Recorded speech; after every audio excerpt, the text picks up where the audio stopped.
Hey, it's Jackson here. I just moved and set up a new wall of racing stuff, and I thought I'd take you on a tour, so let's check it out.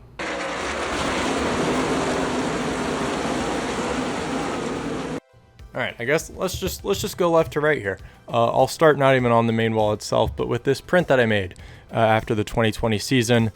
During lockdown, I got really into making these, and this is every race winner from 2020 that I turned into a poster for myself.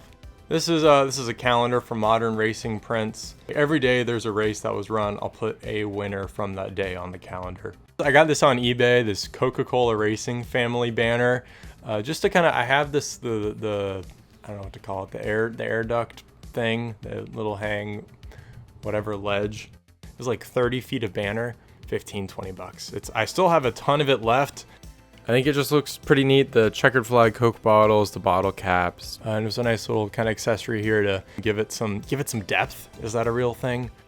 I built this collage on the back of my door here. A lot of this is from racer magazines from the last year plus, last few years. Just chopped all these pieces up and put on the back of the door. A lot of NASCAR, a lot of IndyCar, some Formula One, some IMSA stuff going on here. But yeah, I just tried to pick cool racing pictures from the last few years and put them on here. I think it turned out really nice.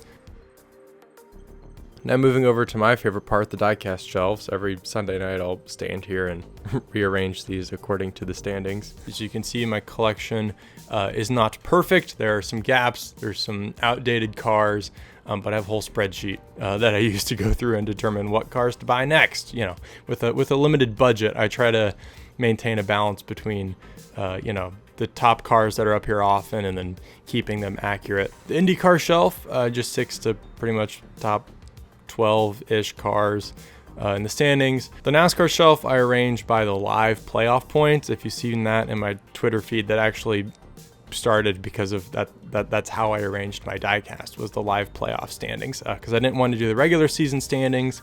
I didn't want to just do the playoff standings, and playoff points are really the most important thing. So doing it by playoff seeding is how I determine the best way to arrange them. The Indy 500 2023, the first street course race in 2023, I went all in on these. The SVG race win car from that Chicago race. The hood's a little busted, so I have it up top where you can't see how the hood is messed up. So that worked out.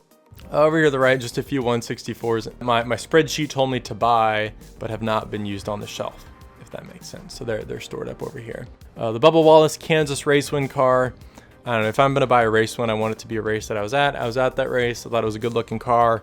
The gold and black star confetti on it looks pretty cool. I have these championship cars down here, 2018 Logano, 2022, of course, if I had the car in 2018, I'd get it when he won again in 2022. And then getting the championship car in 2022, I felt like I had to get the Blaney championship car in 2023. We will see if I get the 2024 championship car. This Kevin Harvick car, I won a fantasy league in 2020, and the trophy was a car from one of your drivers. So Kevin Harvick was on my team that season. I went to Indianapolis Motor Speedway for the Eclipse back in April. It was a really cool experience, really cool day with my friends at one of the coolest places on earth. Got to see a celestial event. That's why this car is prominently featured. I have a few 164s out here on the shelf. No particular reason that these are the ones out here versus stored away. These little cases, along with the one that like the Blaney championship car is sitting on, you can get these at Target. These aren't particularly like a secret thing.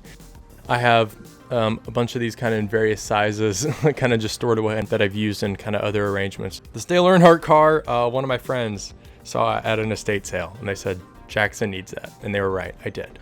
Inside these drawers, inside this thing, is kind of where I hide all the cars that are not currently on display.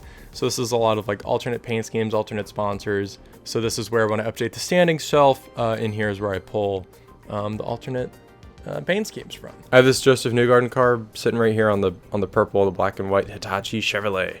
I think it looks nice. And then so this is how it looks during the day. And then if we flip to night mode, these are just from IKEA, these little spotlights. The priority is to light the standings shelves. Those are supposed to be the like kind of featured thing on the wall here, but the way I have it set up is they really light the whole thing. They're bright enough that they light the room. And so these are kind of just my evening lighting is the diecast wall. And there you have it. thanks for going on a little tour with me. I hope you enjoyed or maybe got some inspiration for something you're trying to put together. Please consider subscribing and have a great rest of your day.